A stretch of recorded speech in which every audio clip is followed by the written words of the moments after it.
Mbote na balandi na biso partout dans le monde bisika nyoso bozali kolonzambe akoba toujours na kobate la bino esengo mingi sala kanga ezala sona moni de père et de mère boza bonne santé et sala nga vraiment esengo kitoko makasi donc ngando la baronne motema ya Petrus abisika bozali na États-Unis d'Amérique na pesi mbote mama na bosanité Eric Nindu communicateur du chef Eric Nindu, communicateur du chef Ozo Sala Moussala Kitoko, merci beaucoup. Là où place confiance à chef Ozo Vandi, Eric Nindu.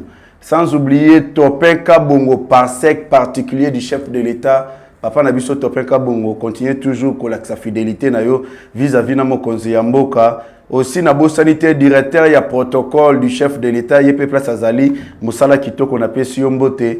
Pe Nazali ko souhaiter Mbotama et l'amo. Maman Nabiso Roseline Mbombo, joyeux anniversaire maman, joyeux anniversaire Kolonzambe abate la paix akoba toujours na kobate la yo maman Roseline Mbombo, famille du chef Roseline Mbombo, mbotama elamo, profitez bien na mokolo na yo. Merci beaucoup na balandi Nabiso partout dans le monde, j'espère tokoki ko démarrer actualité politique en République démocratique du Congo. Lelo na vraiment il faut tout ça là toujours ba analyse ndenge to salaka na makambo eleka na mboka na biso oyo ya mabe sengeli to lobela oyo ya malamu esengeli to féliciter to beta pe maboko na mokolo ya samedi eloko dérangeant ki ngai fort na monaki ba généraux nos généraux ya FARDC bakendaki na Uganda ezalaki conduit et pas ya Celestin Mbala na Uganda wana tomituna bakutani na nani na Yoweri Museveni pe na ba généraux mususu ya Uganda basolola ki Yoweri Museveni abandaki ko expliquer bango armée mixte auto salaki na Uganda lolengeni tokoki ko sala pona ko déloger ba rebelle oyo bazali ko créer chaos en République démocratique du Congo. Moi en particulier, j'avais pas aimé. Sérieusement, j'avais pas aimé. Parce que ceux qui armée mixte auto salaki na Uganda balingi ba aider biso pona ko traquer pe ko benga na ba rebelle nyoso na est mais ce to mituna c'est pas les mêmes armées ougandaises ne mutu ba aida ki ba M23 ba récupérer bungananga. Vous avez vu même nos FARDC baloba ki yango on a vu par des images que armée ougandaise a aidé les M23 oeza entre autres armées rwandaises pour na base de contrôle il y a bungananga. Et alors est-ce que Ouganda peut aussi nous aider? Yako bengana les mêmes bateaux yo achaki na kati. Tomi tuna question wana car la confiance n'exclut pas le contrôle et c'est que tous à la éveiller. Car même tant au chef de l'État juste pour vous relater histoire toyeba est-ce que Ouganda azali sincère na biso bien azali traître. Moi de mon part, de mon côté d'ailleurs même j'estime et d'ailleurs même je le confirme que Ouganda azali traître parce que ba trahira ki biso pour na kocha ba M23 ba occuper bungananga. Les mêmes Yoweri Museveni, quand le président de la République avait envoyé ses conseillers, entre autres, Alexis Bizarro, pour na kolobana Yoweri Museveni, que l'armée ougandaise est en train d'aider les M23 pour na créer chaos, puis makamozali kolekana na este. Car même le ministre des Affaires étrangères rwandais à l'Obino, Ouganda aussi, est en train d'aider les M23. Bolanda qui répond, c'est à Yoweri Museveni. Yoweri Museveni avait dit ceci. Je félicite Félix Antoine Sekeli Tshilombo na ndenge aseda kité na ba pression o ezalaki sur ye. Là, c'est déjà l'hypocrisie. Il est allé plus loin, ya kolobana Alexis Bizarro na ba conseiller chef de l'État bazalaki na Uganda. Ba kende koyebisa mokonzi ya mboka. Ba biloko mususu matisanga mafuta. Ba kende koyebisa maloba Yoweri Museveni. Ba kende koyebisa Félix Antoine Sekeli Tshilombo. Pour na kosilisa phénomène M23. Mais plutôt andi ma revendication na bango ya kozwa ba M23 akoti sa bango na ba entreprise nyoso ya l'État na armée na biso na la police congolaise akoti sa bango na service civil pe militaire partout akoti sa bango. Maintenant les mêmes armée ougandaise est-ce que ekoki ko aider biso ko déloger bato bazali ba associé na bango tomituna. Là, je demande à l'armée d'être très vigilant parce que moi, de mon côté, Nazali n'a confiance contre Ouganda parce que trahira Kibiso déjà, ça risque aussi de se refaire encore. Nalanda Kilisusu, l'armée burundaise vient de renforcer nos FARDC dans le cadre de l'EAC pour déloger les M23. Bon. Et c'est un cas tous à la vigilance, on a armée ou basengel bazako ya ko déloger ba M23 mais plutôt que mon kaka bango to yebité ba kota ki groupe ya combien de personnes Surtout vérifier tout le monde dans un côté ba groupe ba tout qui ne renforcer ba M23 et sengeli tous à la maïli nos fardes c'est beaux à la maïli d'ailleurs commandement na bango il y a armée burundaise wana et puis Samuel na FARDC. Moi de mon côté là je suis vraiment contre, je sais pas parce que c'est normalement les Congolais eux-mêmes des basés la capacité nos FARDC des basés la capacité il y a quoi assurer il y a kobunda pour défendre le territoire national na biso. Car ces gens-là, tous sont des très très bons. Tout de même, la confiance n'exclut pas les contrôles. Tokomi, parce que ils ont une réponse pour Anthony Blinken. La République démocratique du Congo, le gouvernement congolais va soutenir le FDLR. Au Bazali, la mission pour renverser le pouvoir, il y a Paul Kagame. Pe alobi na gouvernement rwandais peut soutenir M23. Maintenant, parce que je ne peux pas tolérer les Américains continuent toujours de nous poignarder sur les dos, continuent toujours de jouer l'hypocrisie vis-à-vis de Nabiso. Si réellement que la République démocratique du Congo, le gouvernement congolais soutient les FDLR pour renverser le pouvoir, il y a Paul Kagame. Maintenant, c'est FDLR Rwanda, Bazali na Rwanda ou bien Bazali en République démocratique du Congo. Si c'est seulement si, c'est vrai. Est-ce que l'armée rwandaise a des militaires, 3 ou bien encore, il y a FDLR ou Bazali qui crée chaos na Rwanda? Non. Mais Bisso par contre, M23 ou Ezali armée rwandaise, Bakangi était Niamabele na Bisso Bungananga. Bazali kozwa ba minéraux na biso ko bandajo ba komema yango tina izini ya raffinerie ya or o ezali na Rwanda et kangama pe ba matière ya kate grâce ya état de siège. Biso tozana ba preuve. Maintenant est-ce que Paul Kagame azana ba preuve wana ko lakisa que le gouvernement congolais en train de soutenir les FDLR? Tomi tuna question. Ou bien Anthony Blinken a dit ceci pour privilégier Paul Kagame ba kutana Félix Antoine Tshisekedi Tshilombo de dialoguer. Moi, je l'ai dit, et ça, plan, il y a des Américains, Bazali, qui pousse à Paul Kagame, na Félix Tshisekedi Tshilombo, Mameka Kosolola, pour Félix, Andi, ma revendication na bango. La complicité des États-Unis d'Amérique. Quand même, je pourrais même vous démontrer, grâce il y a un diplomate rwandais, a lâché Paul Kagame au nom de Jean-Marie Vianney Ndangijimana. Jean-Marie Vianney Ndangijimana, Oyazali, ambassadeur, il y a Rwanda. Alobi boué peuple congolais. La vérité est têtue. La vérité est têtue. Au moment où nous kuta, et ya kana sincère, mais vérité ya kana escalier, mais souka souka et komaka. Le diplomate en question rwandais a dit ceci: le Congo n'a jamais attaqué le Rwanda. Là, c'est pour toi, ambassadeur, il y a plutôt Anthony Blinken, secrétaire d'État américain. Le diplomate rwandais a dit ceci: le Congo n'a jamais attaqué le Rwanda. Le Congo n'a jamais massacré des Rwandais au Rwanda. Donc, le Congo n'a jamais massacré des Rwandais au Rwanda.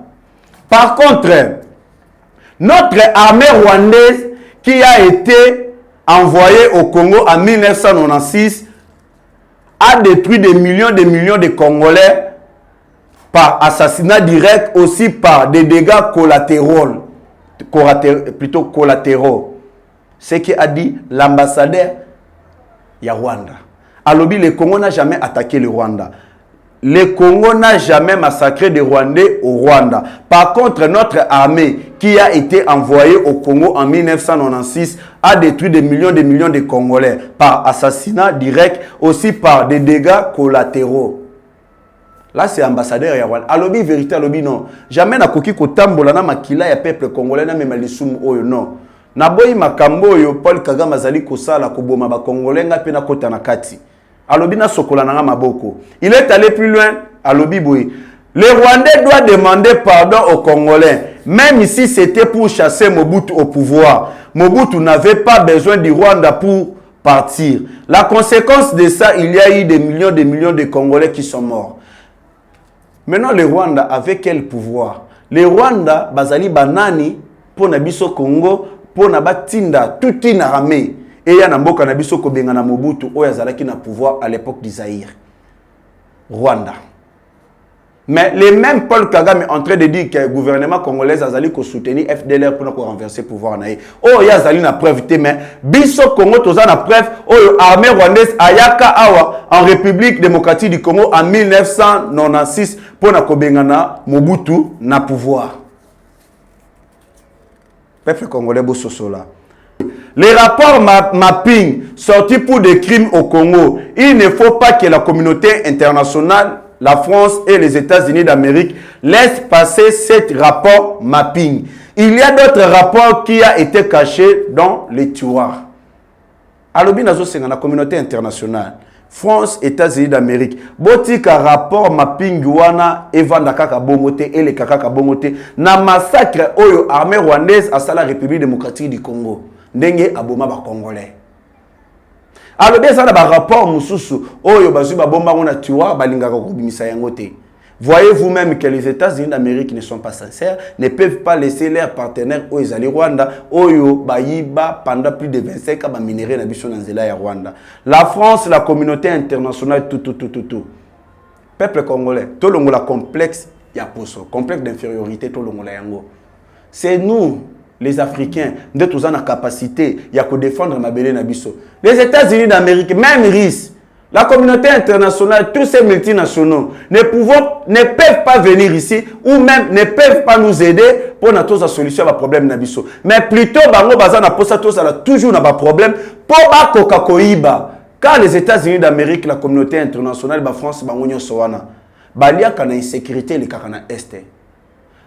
Quand le peuple congolais basala qui marche pacifique, basala qui marche bakota qui tina ba bureau ya MONUSCO, des désordre de Salema qui kuna, ba retrouver papier ba retrouver wana article 25 chaque ya MONUSCO article 25 et le biboué. La MONUSCO a une mission ya ko maintenir Afrique sous développement. La MONUSCO a une mission de maintenir l'Afrique sous développement. Mais les mêmes MONUSCO, Anthony Blinken a s'imposer contre des partenaires. MONUSCO Azala. Peut à jouer les biso hypocrisie. Nous, les États-Unis d'Amérique, nous allons débloquer 33 millions de dollars pour vous aider à cette élection en 2023.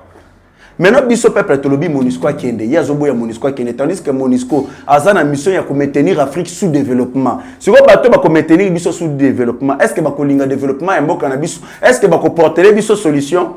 C'est pour cela que la MONUSCO n'a jamais porté de solution vis-à-vis de l'insécurité le Carana Est. Mais la MONUSCO lui-même a comment qui entretenir les armes, les rebelles, les minéraux, les biso, que ça l'insécurité est régné pour y avoir toujours wana.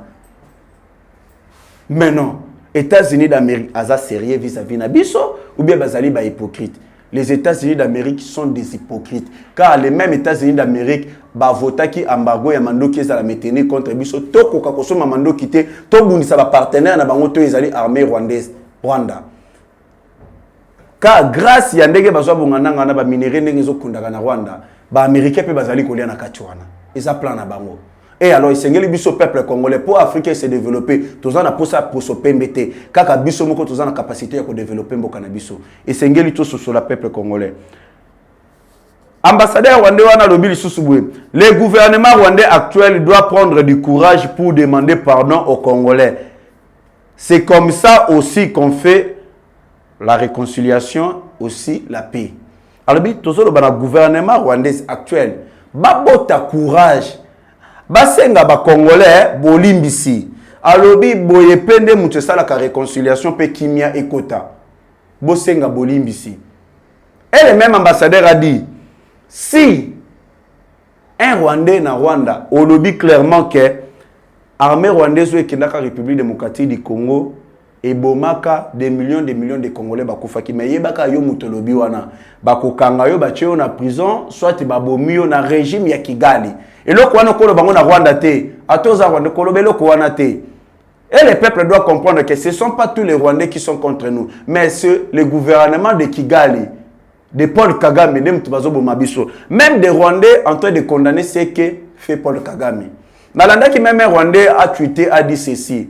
Biso awa, tous le Kolo na prison, il y a Paul Kagame, prison à ciel ouvert. Paul Kagame azotika biso kimiate, Paul Kagame aza dictateur, Paul Kagame za lokola kanga biso na boloko. Okoki jamais koloba. koloba pe vérité te ke yo biso Rwanda toza mabe tozo boma ba Congo koloba yango te ba koboma o soit ba kangio.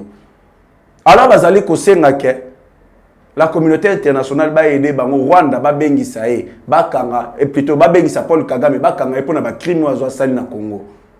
Mais les mêmes communautés internationales en train de collaborer avec les mêmes Paul Kagame. Si vous avez une solution, et je vais encore vous démontrer, États-Unis d'Amérique, Bazala qui bat ennemi n'abisso banda longtemps, peuple congolais. Quand ce sont les États-Unis d'Amérique, on vit que Patrice Emery Lumumba Azali na vision pour développer Mbokanaï. Azali na maye les boignes à Makassi. Alors, ce qui Patrice Emery Lumumba toujours en vie. Il y a un plan de africain la mission. C'est pour cela que les États-Unis d'Amérique avaient envoyé la MONUSCO. Et les mêmes MONUSCO, qui Patrice Emery Lumumba. Les États-Unis d'Amérique avaient envoyé la MONUSCO pour tuer Patrice Emery Lumumba.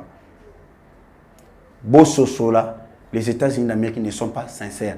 Et d'ailleurs, même ça, ce sont des révélations. Les Américains, c'est la balkanisation du Congo. Baza na posa ba balkaniser Congo, ba diviser Congo et comme mi balé ndenge bazui ba sala Soudan et comme mi balé. Soudan ya batu mwendo na Soudan ya ba mindele. Sur biso peuple et sengi to fongola miso. Bato zo monde bazali ba opposants. Oh bicho opposition. Ce sont des gens qui jouent les mêmes jeux. Na Rwanda, bazo jouer même jeu na communauté internationale. Les Américains tous sont derrière eux. Ndebo mona kajama kabunda lo aleka ki alobaki. Oliebo tambola. Pour na kobenga na ba M23 o bazali ko boma bandeko na bino bazali ko yiba ba minéraux na bino bazo créer chaos na est botika bango basala ba massacre na bango mais plutôt kobenga na ndeko na bino Félix Antoine Tshisekedi Tshilombo o yazali des pères et des mères bo sala démarche pour kende bo sosola pourquoi ba créer une maison civile pour épargner le président de la République à kokakozwa ba décision fatalité pour Namboka parce que ceux qui va créer une maison civile, ta famille chef de l'État va avoir toujours un problème. À quoi risquer na ya Mamakambouana a eu décision qui est très fatale pour Namboka et que vous allez danger. Alors ça la maison civile pour un problème nion sur la famille chef de l'État et que vous allez traiter dans la maison civile. Chef de l'État s'occupe de Makambo et Talimbo Kabamaramusus. Maintenant ba opposant wana ba utiliser bango na Uganda, Rwanda, la communauté internationale, les Américains tout. Bino bo attaquer toujours Mouto Azali na bolingo ya ko protéger Mboka ya ko sécuriser Mboka. Félix Antoine Tshisekedi Tshilombo bo attaquer bo tia pression pour conduire à ça la erreur bo za argument. Et ces policiers soi-disant ba politiciens wana bazala na posa ya ko pousser chef de l'État na danger. Bazala na posa ya ko pousser chef de l'État à sa décision ya mabe pour bango ba voilà au profit ya Rwanda na Uganda. Ce sont pas des politiciens. Ce ne sont pas des opposants, mais plutôt ce sont des ennemis numéro 1 à Congolais. Car ceux qui sont véritable opposants, qui plutôt ça va marche contre M23, ça va marche contre la MONUSCO. Mais les ennemis na bango, ils ont na mboka, azali kopé sa valeur na Congolais. Vous comprenez bien mon message est très simple.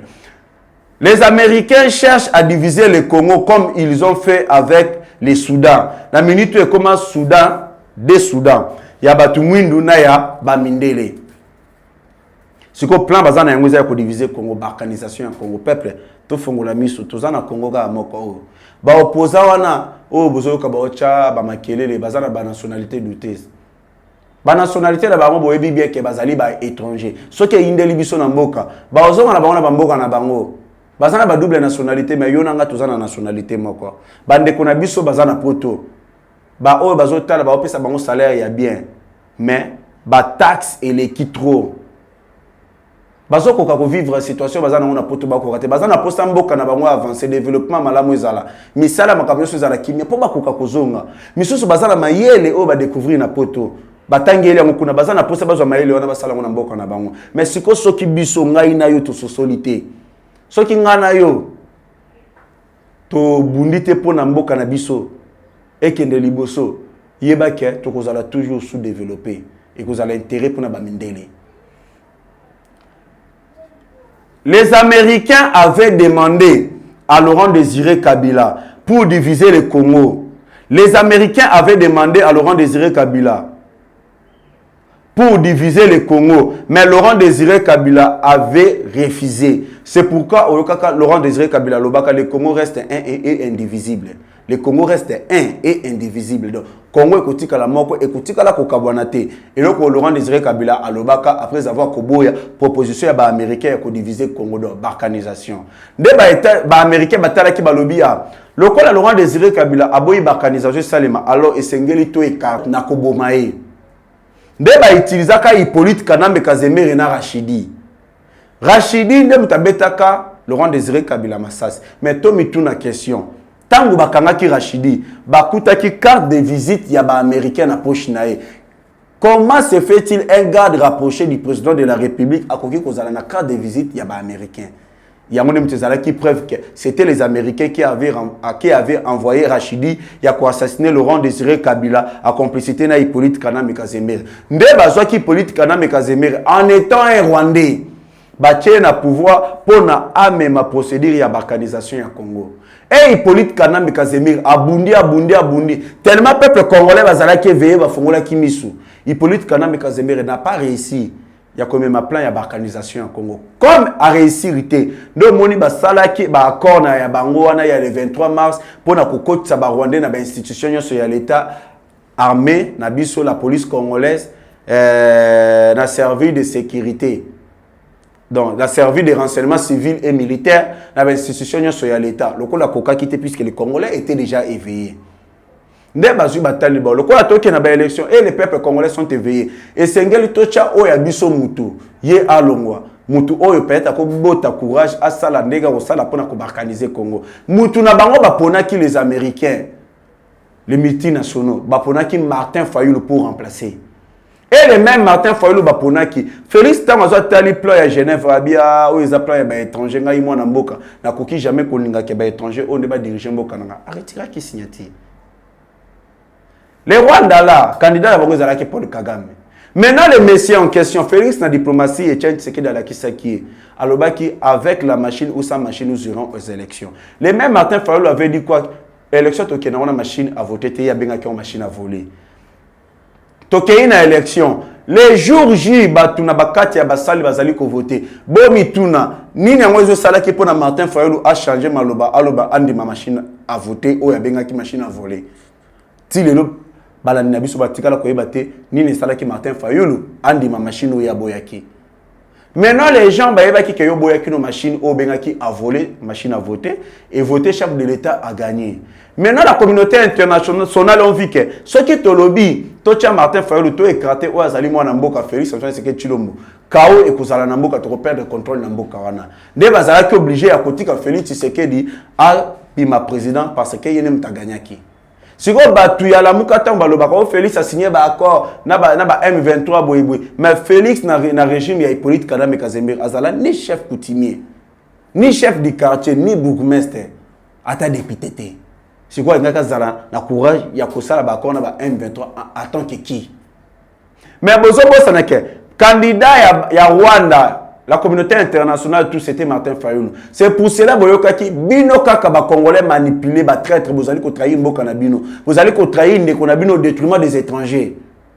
Bolobakini, Paul Kagame a annulé le résultat de l'élection. Vous avez oublié. Vous avez oublié, tous à la mémoire courte, Tebino. Paul Kagame a annulé les résultats des élections, c'est le même Mbokanabino. Paul Kagame qui pour annuler les résultats des élections, c'est le même Congo. C'est pour cela que Martin Fayulu n'a jamais condamné l'agression rwandaise en République démocratique du Congo. Dengue Rwanda va aller agresser, Martin Fayulu n'a jamais condamné ça. Il n'a jamais condamné. Parce que Paul Kagame a na bango, Paul Kagame a Moïse Katumbi. Même Moïse Katumbi n'a jamais condamné cette agression. Bitumbeze bandaki entre président de la République na Paul Kagame, c'était vis-à-vis en quoi? Et ça qui parce que Paul Kagame avait demandé à Félix Antoine Tshisekedi Tshilombo de signer les papiers pour la balkanisation du Congo. Mais Félix Antoine Tshisekedi Tshilombo avait refusé catégoriquement. C'est pourquoi Paul Kagame a déclenché la guerre contre les Congo en soutenant les M23. Les Américains utilisent le Rwanda pour la balkanisation du Grand Congo. Les États-Unis utilisent le Rwanda. Yango naza kobeta c'était peuple congolais. Toti kabamindeli. Tola na ni États-Unis Risque, bango à la Chine, tolanda bangote, la communauté, c'est nous les Africains, tola sa conscience nabiso, c'est ainsi nous allons développer l'Afrique. Nazoloba, les États-Unis d'Amérique utilisent le Rwanda pour la balkanisation du Congo. Toboya, surtout avion, il y a Air Soudan. Boye ba ki avion ya Air Soudan wana tozana des Soudan ya batu mwindu na ya ba mindele biso toko kanisa ki ba civil tozala ba militaire o ba koya na mboka na biso pour créer l'insécurité ba accomplir mission na ba balkanisation ya Congo plan izo salema na États-Unis yango wana tobo ya pe force régionale eya même chef de l'État boya ki Rwanda azana kati ya force régionale mais tant que l'Ouganda azali na kati l'Ouganda va à continuer comme il m'a toujours plan aux États-Unis azali kosala na Rwanda pour la balkanisation du Congo. Ouganda azali na katobo ya force régionale wana. Ba koyande pona babo to na biso eteni ya mabele. Yango biso peuple congolais to beta c'était to lobake. Force régionale etika la koyate parce que plan ezo salema yango wana ba balkaniser mboka na biso.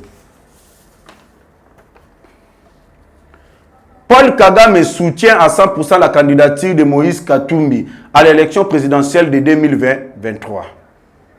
Paul Kagame azali ko soutenir candidature à 100% ya Moïse Katumbi na élection présidentielle. Moïse Katumbi a dit qu'il a quitté l'Union sacrée. À l'Obango plusieurs fois. Mais les messieurs n'arrivent pas à quitter l'Union sacrée, tandis qu'il se considère d'être opposant à Félix Antoine Tshisekedi Tshilombo. Mais na l'Union sacrée, vous allez ko salani. Ba ministre non na gouvernement oh, bazali ko salani. Remaniement azali ko salema plusieurs ministres wa ba Moïse Katumbi bazolo na gouvernement. Remaniement Salema, le ministre Moïse Katumbi Bazolo dans le gouvernement, parce que nous ne pouvons pas travailler avec des gens qui ne sont pas sincères. Bah on va causer des pères et des mères, bah on va décider na bango qui est de s'aligner devant derrière l'étranger Moïse Katumbi. Je sais pas si c'est la diabolisation, si c'est l'envoûtement ou comment. Bon qui na bino bon de ma étranger à diriger bino, étranger à la mettre na bino. Yango bomona même Moïse Katumbi n'a jamais condamné agression. Il y a Rwanda ou azali ko sala ba congolais. Important, c'est des pères et des mères. Moïse Katumbi n'a jamais condamné. Mais par contre, à Tinda porte-parole, Olivier Tamitatu, à l'écart, si je ne me trompe pas, na TV5, Monde soit France 24. Olivier Tamitatu avait dit que Bino ba Congolais boti kamite mamabe. Bolingi communauté tout rwandais te na mboka na bino. Mais Moïse Katumbi soki a eu pouvoir, a commis président de la République démocratique du Congo. A kosangisa la communauté congolaise, pena communauté tout rwandais, ba koma eloko moko, bota la degré ya kindoki. Rwandais bazana mboka na bango yo sangisa toko meloko moko. Ce qui veut dire Moïse Katumbi ne peut pas condamner le Rwanda. Pour rappeler, les partis de Moïse Katumbi ensemble, les seuls à avoir refusé de condamner l'agression rwandaise en République démocratique du Congo. Ça explique pourquoi l'ensemble est muet sur le dossier du M23. Parce que Paul Kagame soutient à 100% la candidature de Moïse Katumbi à l'élection présidentielle de 2023. Malalobaka, peuple, au moins tous les pasteurs au soutenant Hippolyte Kanambe Kasembere, pe au continuer toujours à soutenir les étrangers. Quand les pasteurs on a baza maudit. Baza maudit, on a ba famille na bango de génération en de génération. Bino bolobi ke bozali ba sali ya Nzambe, bo respecter ka makomi ya Nzambe. Mais boza incapable ya ko respecter makomi o eza na ba Bible na bino bo memaka na sali peka poani. Bozo respecter makomi ya Nzamba comment na Bible na bino te bo tchaka na sali peka. Car la loi de congolité, la loi de père et de mère est la loi moko biblique. Et la loi est biblique. Yé moko nzambe ne mutacha loi wana c'est biblique. États-Unis d'Amérique, loi de père et de mère, la France aussi pareillement. Mais il pas de loi de père et de mère et comme le crime contre l'humanité. Et les gens qui trouvent que les crimes, ils ont battu la nationalité douteuse. Moïse Katumbi, Martin Fayol, tous les clans dans Bangoana. Mais bon, tant que la Bible, les pasteurs ont la voie normale. Tant que vous respectez ma commis en Zambé na Bible, et là qui se peut que même bandini, Moka, tout le monde respecté parce que Zambé yabino, oh vous allez kolobaki, vous allez kosambe la même commis na vous respecté. To comme ma pasteur ya solo, to sambe la Zambé na bolingo. Totika bakisi, totika ba septap wana totika, totika bakisi, ba biloko totika, to sale la Zambé na voie normale. Ba pasteur botala na ba Bible na bino d'ailleurs boyebi na bino verset yango nazo senga na bandimignon sur l'église peuple congolais en général bo fongo la Bible na Deutéronome verset 15 et lobi nini loi des pères et des mères o nzambe yemoko lobi Deutéronome verset 15 et lobi boy tu ne mettras sur toi un roi que choisira l'Éternel ton Dieu okotia mokonzi na yo oyo nzambe na yo akopona. Alors nzambe na yo akopona nani? Place de père et de mère ebimi. Tu prendras un roi du milieu de tes frères.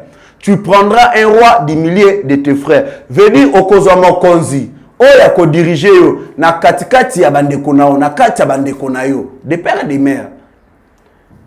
Tu pourras pas te donner un étranger qui ne soit pas ton frère. La Bible condamne. Mais nos fractions ni tozali na yango peuple bino ba pasteur.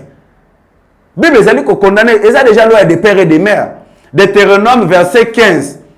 Tu ne mettras sur toi un roi qui choisira l'Éternel ton Dieu. Tu prendras un roi du milieu de tes frères.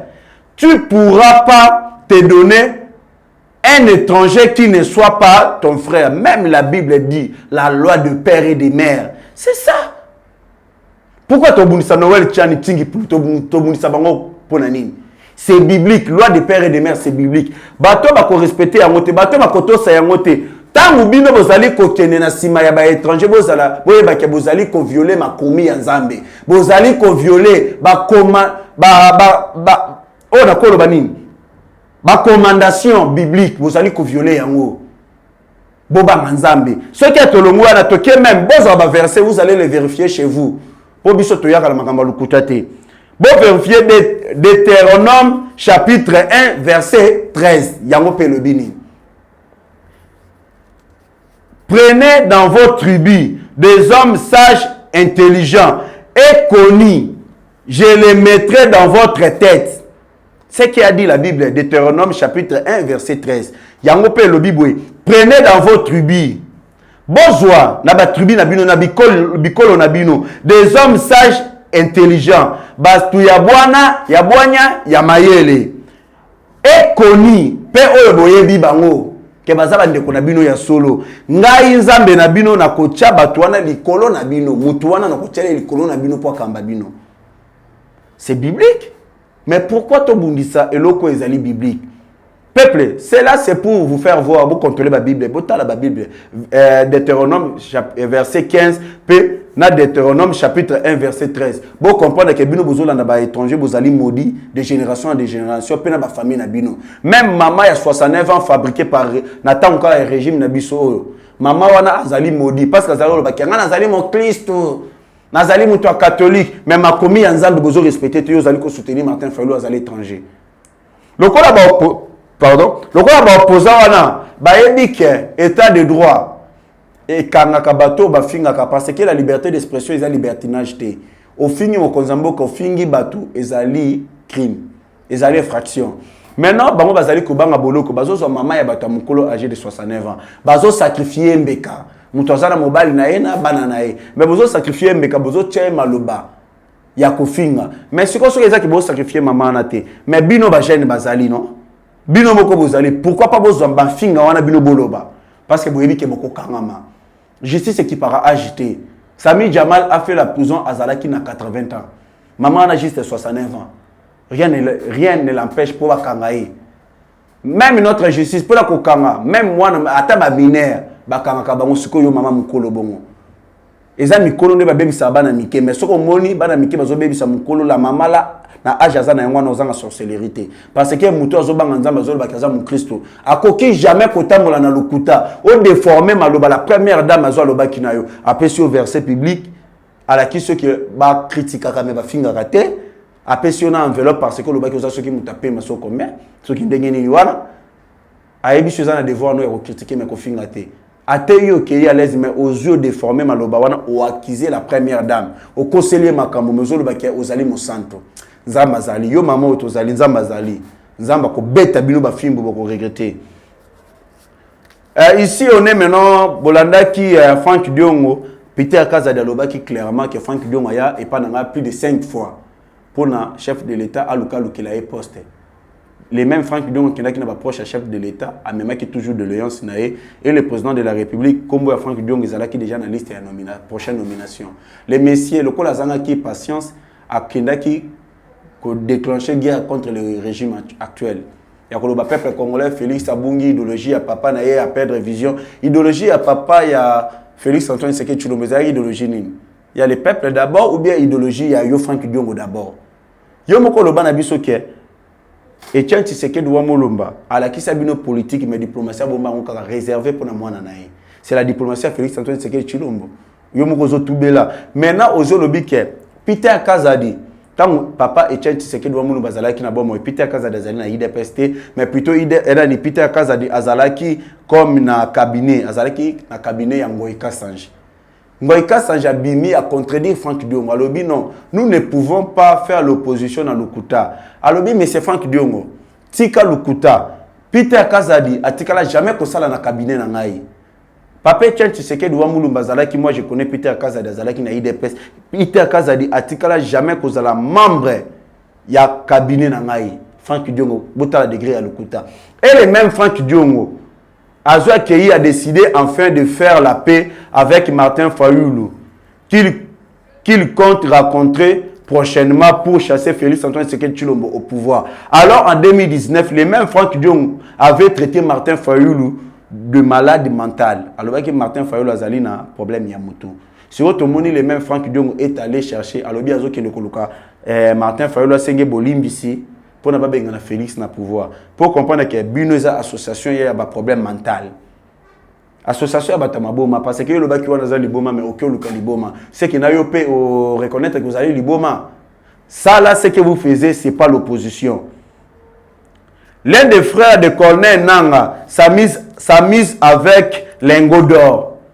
Moko ya bandeko ya Corneille Nanga o ya zalaki ancien président ya CENI. Azali Kosakana Naba Lengodor. Rappelons qu'après la CENI, Nanga s'est imposé dans l'exploitation de l'or à Haute-Ouélé. Puis la province à Haute-Ouélé, son autre frère est gouverneur des mêmes provinces. Donc, ndeko ya connaît Nanga Azali Kosakana na Lengodor. Toujours c'est une autorité na biso. Baki ne kolandela même connaît nanga ndenga zali ko sala exploitation de l'or na Haute-Ouélé. Est-ce que zali ko sala mona voie normale ou bien na Kimoyibi? Ndeko na ye wana pourquoi poni Haute-Ouélé parce que yebi ke ndeko na zali gouverneur wana pour na ko permettre ya banda ko yiba. Là to sengi na justice ya mboka na biso balandela. Batinda bato bazali compétent na dossier o ba meka kolandela na Haute-Ouélé. Ba makambo wana to yebezo sala mandenge ni soki ezana bato sengeli bakanga na makambo wana. Tshisekedi Tshilombo s'attaque au FCC de Kabila. Chef de l'État a attaqué FCC au Kabila. Félix Aza dictateur. Félix dictateur. Le chef de l'État a lobby na bango. Na Tchad, des fois, les Congolais vont vendre na Tchad. A lobby. Il devrait avoir honte et se taire au vu de ce qu'ils ont fait au pays. A lobby et Sengeli, Bayo Kasoni, pe bakanga munoko na bango. Par rapport ya makamama be basali na mboka o babomaki Congo. Si vraiment nous étions des dictateurs, ils seraient tous les jours à la justice. Alors, ceux qui a solo qui a Félix Antoine Tshisekedi Tshilombo, IDPS, tous les dictateurs, mais les bangos chaque jour, ils sont toujours devant la justice. Le cas de Zamon Mboka, azali véritable Kinois, Félix Antoine Tshisekedi Tshilombo, alobi na lingala. Bango bazo sekisa ngai tangu bazo beta lisolo ngai nazali dictateur. Tomoni Hermokona ni plutôt membre du PPRD a joué à Bimi à Lobby Boé. Oh Félix Antoine Tshisekedi Tshilombo en train de nous menacer, il y a que Tchabiso na justice. Oh biso toko lo balisu sauter la liberté d'expression exacte à Tchabiso c'est la dictature tant aux lo babongo. Mais Félix a lobby, bon comprendre tant mutazo loba. A lobby bien, boza bato esengeli bokanga monoko parce que bosali mabe na mboka o ebele. Ce qui a zalaki dictateur ya solo ndenge bolo bambele chaque jour bozala na justice. Mais tant bozolo baki ya zali dictateur bozali ko sekisa ye. Botala nga inzambe opposition. Opposition exacte. Et Félix Antoine Tshisekedi Tshilombo se moque de l'opposition congolaise. A lobby bandeko wana nazo comprendre bango te. Bazo yekola na nous opposition. Biso to salaka opposition il y a plus de 30 d'années. Et puis opposition il y a pété boité parce que opposition ils a pété. Bazo qui n'a pas binoté, bazo boma binoté, bazo beta bino bagazité, bazo kanga binoté. Bazo sala opposition à l'aise. Et le chef de l'État dit opposition na biso ezalaki penza yaka okota okemba. Opposition à IDPS c'est connu de tout le monde ezalaki yaka okota okemba. Mais obino bozali ko sala ezali opposition té. Et nous avons vu Martin Fayoulou à répondre au chef de l'État en disant ceci. Arrête de distraire le peuple congolais.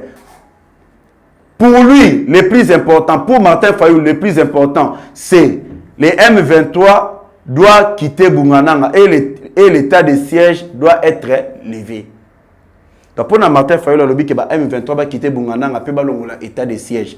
L'état de siège ne te permettre biso ba Congolais to ba bato ba ibarba minéré na biso.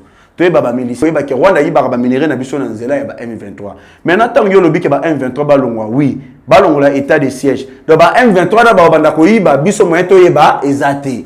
Pe bango loko ba no iba ba minéré na biso na nzela ba groupe ba rébellion na bango ba créer. O état de siège et bloqué ki moyibi na bango.